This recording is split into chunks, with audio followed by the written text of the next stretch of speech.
Former President Trump unveiling a new tax break, this time on overtime pay. He says it will boost Americans' incentive to work. I'm also announcing that as part of our additional tax cuts, we will end all taxes on overtime. You know what that means? Think of that. Think of that. The people who work overtime are among the hardest working citizens in our country. And for too long, no one in Washington has been looking out for them. Those are the people. They really work. They're police officers, nurses, factory workers, construction workers, truck drivers, and machine operators. It's time for the working man and woman to finally catch a break. A lot of people celebrating when they hear that. I want to pull up the Trump tax policy, which is now, Todd, no tax on tips, no tax on overtime, no tax on Social Security, extend Trump tax cuts. The latest one, no tax on overtime, I imagine Kamala watching that and thinking, oh, darn, why didn't I think of that? How long till she plagiarizes? You stole my line, that whole joke. I was going to be like, hey, have you guys heard about Kamala's new, not stolen, completely original policy to not tax overtime? It's great. Here's the problem right now, and we all know it. We've talked about it a lot. She talks in platitudes like, I am going to be the president for the middle class, and then never fills it in with one specific. Donald Trump comes out with specific after specific as to how he's going to accomplish goals, and then Kamala steals them. It is unbelievable, but here's the problem.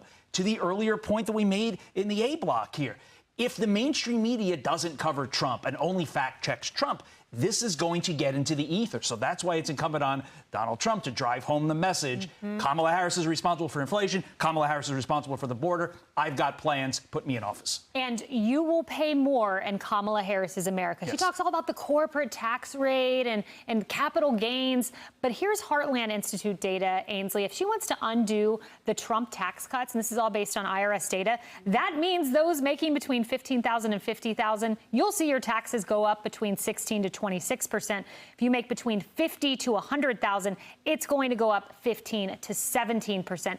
Those are middle-class families that will pay more. Oh, great. So we'll have to pay more, and we can barely afford groceries and to fill up our gas tanks or pay our electric bills.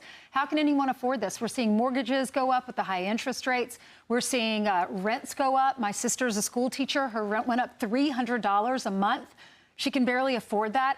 Family members are trying to help each other now. When we go to these diners, you interview people and they say, oh, well, I'm still working. I wanted to retire, but my kids have low-paying jobs and they can't afford groceries, so I'm giving them money now. We read all these articles about kids living at home after college now, more so than ever. But Trump, he wants, you went through everything, no taxes on overtime, Social Security checks, tips, wants to lower our corporate tax. That will keep companies here in America and that will provide jobs, higher-paying jobs.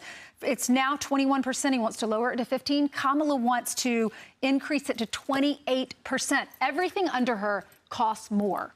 We see that at the grocery store. No doubt about it. And look, Kamala Harris appears to be a big fan of Goldman Sachs. Let's watch this. What Goldman Sachs has said is that Donald Trump's plan would make the economy worse. Mine would strengthen the economy. But the Goldman Sachs CEO may not be a big fan of her talking point. Watch. So that report, which was mentioned last night in the debate, came from an independent analyst. And it's interesting, Scott. I think a lot more has been made of this than should be. What the report did is it looked at a handful of policy issues that have been put out by both sides, and it tried to model their impact on GDP growth. And the reason I say a bigger deal's been made of it is what it showed is the difference between the sets of policies that they put forward was about 0.2%. I think our clients are trying to look at what's going on from a policy perspective and make judgments. I think this blew up into something that's bigger than what it was intended to be. So will she keep using the talking point, Emily? I'm sure she will. I love also that she mentioned Wharton, and then President Trump was like, yeah, I went there. So to someone who couldn't pass the bar on the first time, as you know, I always love to throw that in. I'll say this. I really appreciate your anecdotes so much because I know that we all have them. My good family friend who was a Marine Corps officer and then went on to be an executive at a company, worked a full career, retired, and then is driving an Uber because the whole point is Americans can't make ends meet. And I point this out because the contrast of President Trump, who is a business owner, who understands what it's like to work in the private sector, contrasted by Vice President Harris, who has never worked in the private sector. We have paid her salary her whole professional career, and she is telling us what it would look like to lift up small businesses. The majority of small businesses closed under her watch in COVID, the majority of whom were owned by women and women of color. And she's telling me she knows what's good for small businesses because we closed ours too under her watch. And she says, for example, it's all about handouts, right? When she talks about lifting up others, we're going to pay this, we're going to give you this with our money, when really what lifts us up is breaking regulations. It's cutting taxes. It's not taxing capital gains like she's doing and proposing, right? So when we hear this, Americans know exactly the difference between those two candidates. And all those business owners, all those employees, everyone else, they're going to vote, again, policy, not personality. It's so important. Tara. Well, that's a good point, because the people who really have skin in the game when it comes to the economy, you know, we can't afford gas, groceries, and rent. That's a problem. But look at the entrepreneurs. Look at the VCs. Look at Silicon Valley. Elon Musk coming out in favor of Trump. You have David Sachs coming out in favor of Trump. You even have Mark Zuckerberg saying nice things about Trump, too. So to me, it's the guys who stand to lose so much in this economy know that Kamala Harris is really vibes and brat, and just not enough, right? Not yes, enough. and then voters will